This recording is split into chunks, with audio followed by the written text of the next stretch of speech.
Meus amigos, simplesmente acabou de sair o último trailer do 8º e último episódio da 5ª temporada de Stranger Things. A gente teve muitas referências, cara. Até The First Shadow, a peça canônica, foi referenciada. Olha a peça da Joyce aí dos anos 50. E observem essa cena do Dustin que vocês estão vendo. Olha ele chorando aos prantos, né? Como se alguém tivesse acabado de ir de arrasto pra cima, né? Será que foi o Steve quem fez esse sacrifício final? Mas não só isso, né? Tivemos a explosão no laboratório de Hawkins, né? A Eleven entrando dentro do tanque lá da primeira temporada. O Hopper desconfiado da Kali também, e é claro a torre de rádio e o plano para poder derrotar o Vecna. Porém tem um detalhe no meio desse trailer que não tô vendo ninguém comentando e que eu acho que vai ser fundamental pro último episódio. A gente vai comentar sobre esse detalhe no decorrer do vídeo, cara, fica aí. Hello my friends geek na voz, e esse trailer vazado, né, começa exatamente onde o 7º episódio terminou, né, que foi o Murray lá com o caminhão da Bradley levando a galera pra fenda do mundo invertido, e ele conseguiu, né, foi bem sucedido esse início da missão. E não tem como reiniciar, cara, não tem como respirar. O episódio final quase certamente vai começar no mesmo momento do final do 7º episódio, né? E o Jonathan é o primeiro a falar nesse trailer, deixando claro que, velho, não tem mais volta. O plano que eles vêm discutindo durante toda a temporada finalmente precisa ser executado. E é um plano que exige separação, sacrifício e uma sincronia perfeita. E uma vez dentro do mundo invertido, o grupo percebe que não pode mais ficar todo mundo junto. Então se separar não é uma escolha, é uma necessidade, cara. Objetivos diferentes, locais diferentes, tudo acontecendo em paralelo. Então a Eleven e a 8 seguem pro laboratório de Hawkins, né? O lugar mais perigoso e simbolicamente carregado de todos. Outra equipe se dirige para a torre de rádio, né, se preparando para subir o mais alto possível, direto pro abismo. E em algum lugar entre esses dois pontos, um último grupo assume a tarefa mais arriscada de todas, talvez, cara, que é preparar a bomba destinada a destruir a ponte que conecta os mundos. E esse é o momento em que o plano do Steve entra em ação por completo, né, porque no primeiro volume, surpreendentemente, foi o Steve e não os cientistas ou estrategistas ou até o Dustin quem descobriu o momento certo. E a sua ideia era muito simples, só que aterrorizante, né, que era esperar até que os dois mundos estejam próximos o suficientes para que a torre de rádio atravesse fisicamente a fenda que leva ao abismo. Essa é a janela de oportunidade, cara. Quando os mundos se sobrepõem, mesmo que por um breve momento, a Eleven pode atacar a mente do Vecna. E a partir da versão invertida do laboratório de Hawkins, ela consegue entrar diretamente na mente do Vecna, né? Sem filtros, sem distância, sem escapatória. Sendo que é aqui que o papel da Max, ela importa, tá? Embora a Max não esteja disponível fisicamente, e ela nem aparece nesse trailer, né? Quando a galera desce do caminhão, obviamente eles não conseguiram levar a Max, porque ela é cadeirante. Então alguém tem que ficar com a Max no mundo normal enquanto eles vão pro Upside Down, mas a Max, ela tem o conhecimento. Ela esteve dentro do Mindscape e foi a única que conseguiu escapar pro seu corpo normal aqui do nosso mundo. Então ela sabe o que se passa lá dentro e ela pode usar esse conhecimento a favor do grupo. Ela compreende a estrutura do mundo dele, né? Como se molda, como aprisiona e como pode ser navegado. E esse conhecimento torna-se crucial quando a Eleven se prepara para mergulhar. Ao mesmo tempo, a número 8 planeja se juntar à irmã dentro da mente do Vecna, né? Usando suas próprias habilidades para manipular a percepção, distorcer a realidade e criar aberturas que não existiriam de outra forma, né? E enquanto essa batalha mental se desenrola, o resto do grupo sobe até a torre de rádio em direção ao próprio abismo. E a missão é vital, né? É resgatar a Holly e as outras crianças ainda presas lá e trazê-las de volta pro mundo real através da ponte. Então cada segundo importa, né? Se eles forem muito devagar, a ponte se estabiliza. Se forem muito rápidos, correm o risco de serem atingidos pelo desabamento, né? E antes de partirem, né, de executarem o plano, Dustin ele acrescenta o último detalhe arrepiante, né? A ponte não precisa apenas ser interrompida, ela precisa ser destruída. E perto do coração do mundo invertido, a gente tem a matéria exótica, né, que é a substância que ancora a conexão em 3 dimensões. E se eles conseguirem colocar uma bomba perto o suficiente, a explosão vai poder derrubar a ponte por completo. Talvez até destrua o próprio abismo, né? Então é uma aposta desesperada. E o Hopper, é claro, ele já tem essa bomba, ele sempre tem. E com essa revelação, o plano se torna exponencialmente mais perigoso, né? E um dos momentos mais marcantes desse trailer vazado é a cena em que a Eleven entra na câmara de privação sensorial dentro da versão do mundo invertido do laboratório. Então não se trata apenas de uma jogada tática, né, mas sim de um fechamento de um ciclo, né? É o mesmo tipo de câmera em que Eleven entrou na primeira temporada sob a supervisão do Brenner, quando ainda era tratada como cobaia e não como pessoa. Então vê-la retornar àquele lugar, aquele tanque, né, por escolha própria, sinaliza que a história está se fechando, cara, o ciclo está se apertando. Isso nos leva à questão que paira sobre tudo, né? Será que a Eleven vai se sacrificar? Porque não tem como negar que a Eleven é o centro de tudo, né? Tudo começou com ela lá em 79 e eu acho que deve terminar, cara. Se tiver, eu vim falando isso pra vocês, eu acho que desde 2022, porque se tiver alguém que tem capacidade, condições e poderes de derrotar o Vecna ou se sacrificar, é a própria Eleven. E o papinho da Kali nesse volume 2 deixou claro que isso pode acontecer. Mesmo com a número 8 ao seu lado, o risco é enorme, né? Entrar na mente do Vecna, partir do tanque sensorial, coloca ela muito perto do perigo, né? E o laboratório de Hawkins fica diretamente abaixo da matéria exótica, o que significa que se a bomba explodir, a Eleven vai estar bem na zona de impacto, cara. E a número 8 não suaviza as coisas, né? Ela argumenta que nunca vai ver o final verdadeiro enquanto a Eleven existir. Mesmo que o Vecna seja derrotado, o ciclo vai continuar. Governos substituem cientistas, programas são renomeados, experimentos são retomados. Enquanto a Eleven estiver viva, alguém vai tentar usá-la. Então a número 8 sugere o impensável. Quando a ponte desabar, as duas devem ficar para trás, né? Que tudo termine com elas. E essa ideia não vem de crueldade, isso vem da experiência. A Kali, ela revelou pra gente ali no finalzinho do volume 2, né? De que a Doutora Kay, que é a nova Dr. Brenner, ela simplesmente retomou o projeto Índigo do Brenner lá de anos atrás, cara. Ela tem transferido o sangue da 8 mulheres grávidas, né? Tentando recriar o processo que deu a Henry os seus poderes. O sangue da número 8 falharam e os resultados foram doença, fraqueza e morte. Mas o sangue da número 11 é diferente, cara. A Eleven funciona. E isso a torna o alvo principal, né? Enquanto a Eleven estiver viva, o projeto Índigo ou algo semelhante sempre vai poder retornar, cara. Então a grande questão desse último episódio não é destruir o mundo invertido, não é destruir o mal, o Mind Flayer ou o próprio Vecna, porque eu acho que tudo isso vai acontecer, tá? Eles vão executar o plano vai dar certo, mas obviamente vai ter que ter um improviso, vai ter que ter algo diferente dessa rota, que é um sacrifício. E eu acho que vai, gente.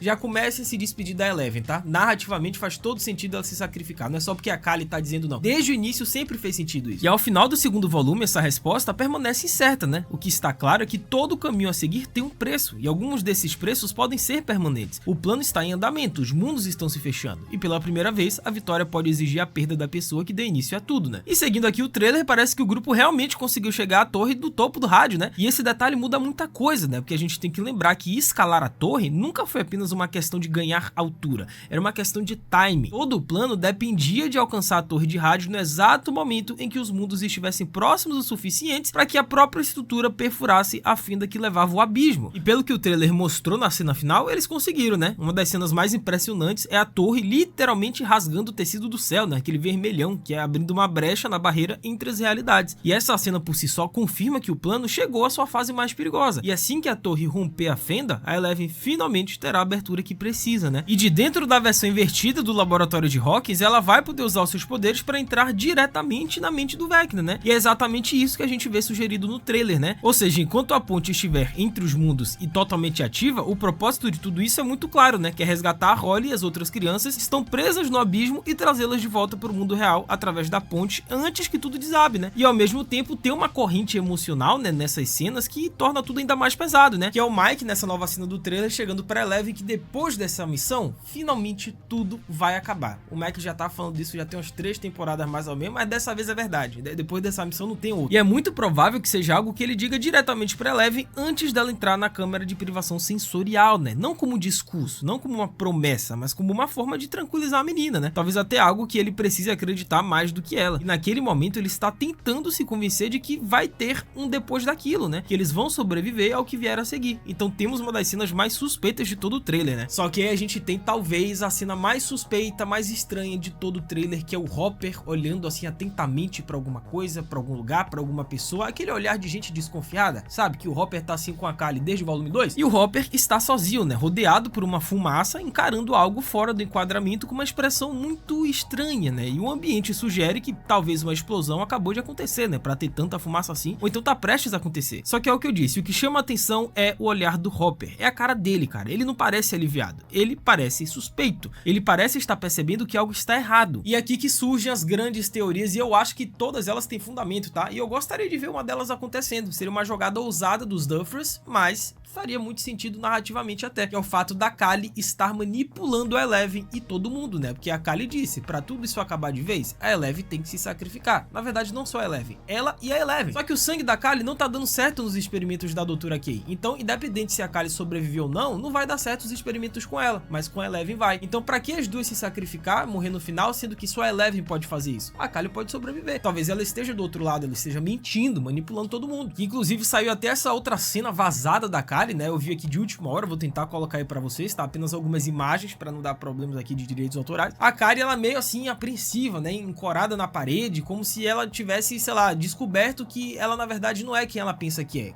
Como se alguém tivesse descoberto as reais intenções da Kali, que é enganar a Eleven, manipular todo mundo. Será que é isso? A número 8 sabe que o seu próprio sangue, né, como eu disse, não funciona nas pacientes grávidas testadas. E ela também sabe que o sangue da Eleven funciona, né? E de um ponto de vista muito lógico, não tem motivo para que ambas se sacrifiquem. Só falta a Eleven para quebrar o ciclo. Isso levanta uma possibilidade incômoda, né? É o que eu disse, cara. E se a número 8 estiver manipulando a Eleven sutilmente esse tempo todo? Se for esse o caso, o olhar desconfiado do Hopper pode ser o momento em que ele percebe que está sendo enganado, né? Afinal, os poderes de ilusão da número 8 são mais do que capazes de enganar alguém como Hopper, especialmente em um ambiente caótico e estressante, repleto de fumaça, barulho e pressão emocional. Então é totalmente possível que ela use esses poderes para poder distrair o Hopper, né? Atrasar ou impedi-lo de interferir enquanto pressiona a Eleven a se sacrificar. Não por maldade, mas por instinto de sobrevivência, velho. E então a gente, em seguida, temos o Henry Creel dentro do Mindscape dele, né? Na casa dos Creel, com a mão do Vecna erguida, né? A mão do Vecna surgindo. E esse é o momento em que ele assume completamente sua identidade diante das 12 crianças, cara. Ou seja, chega de manipulação, chega de meias verdades. Aqui o Henry se revela como Vecna, o arquiteto do sofrimento de todo mundo ali. Aquele que vem manipulando as crianças desde o início. Então surge uma explosão, né? Dentro do laboratório, provavelmente envolvendo a matéria exótica, exatamente como foi planejado. E a ponte está se desestabilizando, né? O plano está chegando ao seu ponto sem retorno. Só que o preço a pagar fica claro imediatamente, né? Quando a gente vê o Dusty completamente destruído, cara. O Dusty, ele tá chorando aos prantos e meio que tem alguém, né? Com a farda de militar tentando impedir que o Dusty vá até aquela pessoa, né? Se vocês fizerem a leitura dessa cena, parece que o Dusty tá querendo ir até a pessoa. A expressão do Dusty sugere que ele sabe exatamente o que tá acontecendo, né? Alguém está optando por ficar para trás. Alguém está correndo em direção à explosão, né? Ele tá indo se sacrificar, cara. E é o que eu disse, né? A linguagem corporal sugere que o Dusty está sendo fisicamente impedido, né? Impedido de seguir aquela pessoa. E esse detalhe importa, né? Porque significa que esse sacrifício não é acidental, é intencional. E se a pessoa for o Steve, isso vai explicar ainda mais o desespero do Dusty, né? A gente viu nesse volume 2 que o Dusty, ele se recusa a viver o trauma mais uma vez, porque ele perdeu o Ed dessa forma, né? Com o Ed sendo o herói se sacrificando lá na 4ª temporada. E nesse volume 2, né? Depois que o Steve confrontou o Dusty e depois voltou para trás, o Steve, ele deixou claro, talvez, que se ele tiver que se sacrificar para poder terminar como herói, né? Que o Dusty acredita que o Ed foi, e de fato foi, ele vai fazer isso, cara. Eles até disseram, né? Se você morrer, eu também morro. E, assim, eu acho que essa frase é muito impactante, velho. Isso se encaixa perfeitamente na trajetória dele, né? É impossível de ignorar. E é isso que torna esse trailer tão brutal. Ele não se limita à provocação. Insinua escolhas que não podem ser desfeitas, né? E força a gente a confrontar a ideia de que salvar o mundo pode, no fim das contas, custar-lhes algo insubstituível. E a torre se ergue, a ponte se rompe, a explosão acontece, cara. E o que quer que aconteça a seguir vai mudar pra sempre, né? Tudo sobre a configuração final aponta pra uma direção muito específica e muito dolorosa. Dusty e Steve fizeram uma promessa há muito tempo, né? É o que eu disse, se um deles morrer, o outro também morre. E essa frase não foi um momento qualquer. Narrativamente, Stranger Things vem construindo essa promessa há várias temporadas. E agora, com tudo que vimos nos trailers, parece menos uma premonição e mais uma contagem regressiva, né? Se a história está nos preparando para uma morte importante no episódio final, todos os indícios apontam para o Steve. Sendo que teve uma outra cena, não nesse trailer, mas que complementa essa explosão do laboratório, né? Que apareceu em outros teasers anteriores, né? Que são os militares se jogando no chão. E observem que a Eleven também tá deitada no chão, né? Ela também foi atingida por essa explosão do laboratório. Então parece que talvez ela vai sobreviver. Então só esse momento já sugere que, seja qual for o sacrifício, talvez não seja a Eleven quem provoca a explosão, né? Em vez disso, parece que alguém fica pra trás para garantir que o plano funcione. E ao mesmo tempo, o trailer nos dá uma visão arrepiante do Vecna dentro do seu casulo nas profundezas do abismo. E esse é o seu verdadeiro covil, né? É aqui que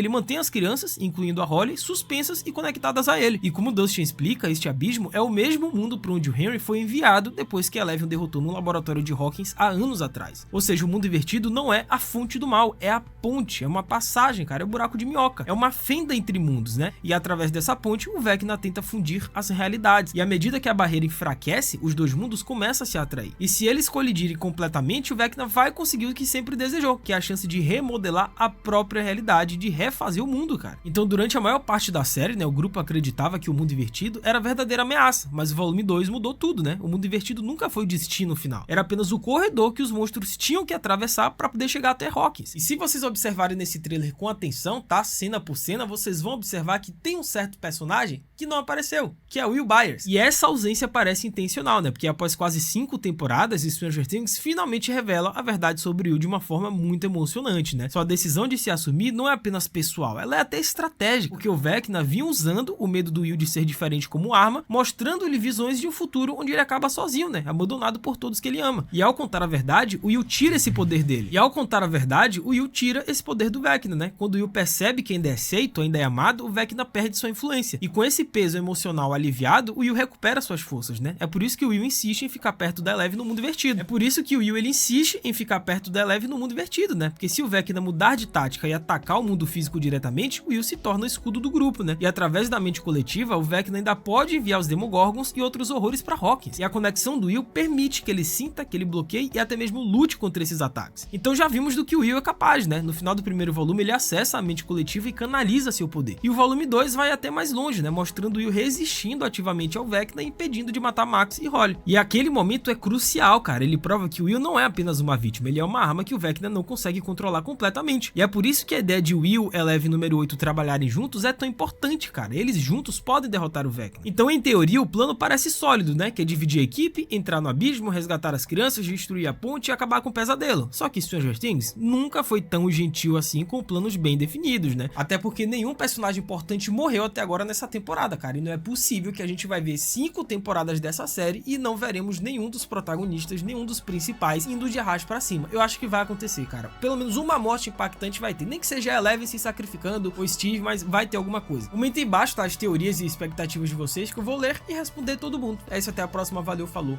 e fui!